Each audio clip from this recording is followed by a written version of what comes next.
Hello everybody, my name is Chad Pollitt. I am the Director of Inbound Marketing here at Kuno Creative, and welcome to another edition of Tuesday's Tips and Tactics Inbound Marketing in 10 minutes or less. Well, first off, I want to apologize. I missed last week. I was on vacation, but I am here for White Hat Link Building for SEO. And as always, feel free to reach out to myself or anyone at Kuno on Twitter using the hashtag Kuno.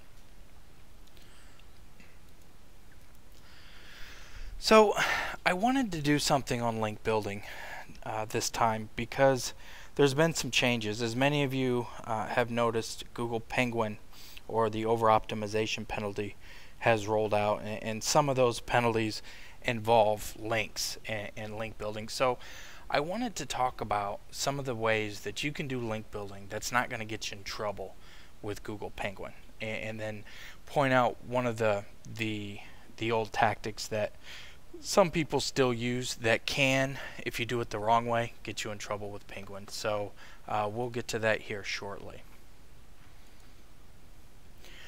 So I want to remind everyone that the number one link building technique that you can possibly do is content marketing.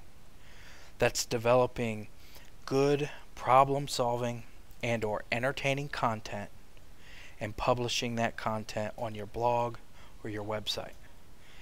That is, bar none, the absolute best strategy. And if you're not doing that, you're probably not going to get the results using other tactics that you would from using content marketing. So content marketing can be blog posts, it can be video, it can be slide decks just like this.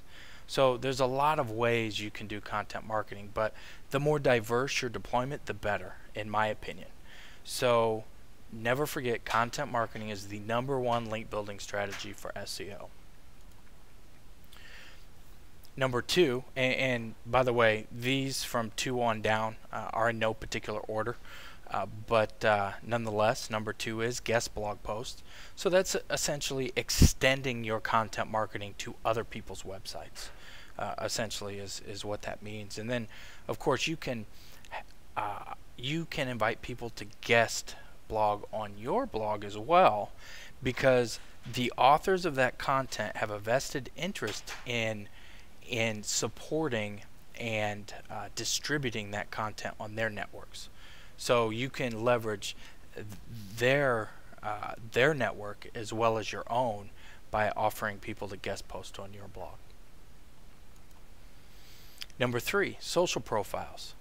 Yes, indeed, it is true that most social profile links are quote-unquote no-follow links.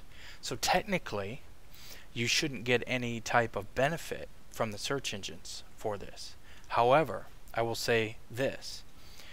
Google reserves the right to follow a no-follow link. In fact, if you look in your Google Webmaster Tools, you'll probably find some no-follow links in there. So Google actually is recognizing those links. Now, how much juice they give you, that I don't know.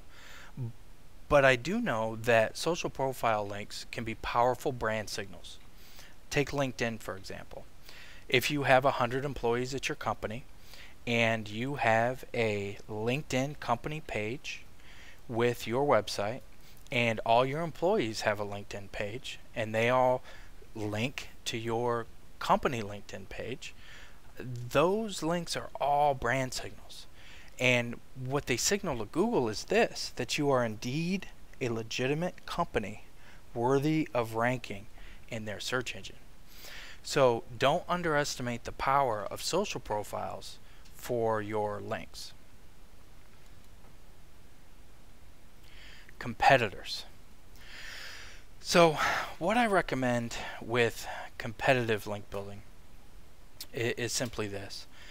Utilize tools like SEO Moz. There are Open Site Explorer, for example. OpenSiteExplorer.org is the URL. Also HubSpot has a tool built in there as well to inventory and monitor competitors' backlinks. Now, when I look at competitive backlinks, I look at them with the intent of seeing if any of those links, if I can duplicate any of those links. So if a competitor is in maybe some special industry directory, like say ThomasNet, okay, and I didn't realize that I could be in that directory, and I see my competitors in there and see where they're at in the directory, I may want to contact ThomasNet and say, hey, I'd like to be in your directory, what do I need to do? And then go through that process, and then now I have a link in there, and maybe I try to one up my competitor as well. So it just gives you an inventory of what links your competitors have and which ones, it will allow you to figure out which ones you can duplicate. Next is partnerships. By partnering with certain vendors and other types of similar companies, you can share content between your websites. You can link to each other. So a good example of this is Kuno and HubSpot. Now Kuno is a HubSpot partner, and we link to their content all the time, and they reciprocate and link to a lot of our content a lot of the time. So that's a good example of a partnership that works for link building. So if you can develop some of those partnerships, it's definitely a good way for you to build links.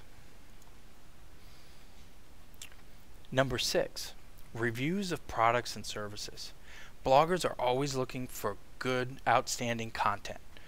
And if you offer up some of your products or services in exchange for a review to a blogger, there's a good chance that they'll probably write a review. Not only will they write a review, but they'll also most likely link back to your website. So that's another good way to earn backlinks for SEO. Communities, blogs, and forums. What I'm not telling you to do is go and do blog post commenting spam or forum spam or anything like that. What I am telling you to do is at least have your own Google alert set up that informs you when people are talking about your brand and your company and some of your services or products. Okay?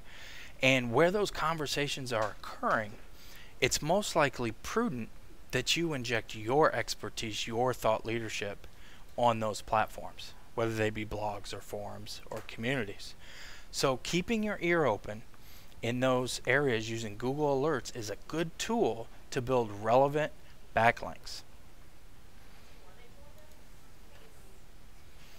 Directories. Now, as I mentioned before, with the new Google Penguin update, directories, low-grade directories, took a big hit. Not just the directories, but the websites they link to.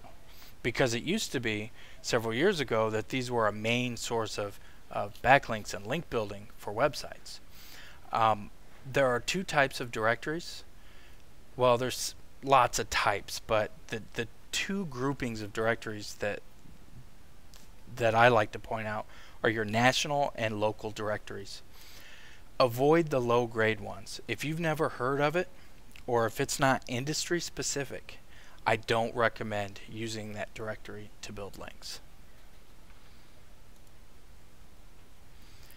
So this brings me to our 2012 Marketer's SEO Guide to Link Building. Now this is a download that we created in January of this year. It's available on Facebook at that URL. It actually contains 10 more link building techniques. So I definitely recommend giving it a download and checking it out. They should definitely help you in your SEO efforts. Well, ladies and gentlemen, thanks for watching. That's it for this week. Join us next week. We don't have a topic picked out yet, but we'll be working on that shortly. So we'll see you then. Thanks.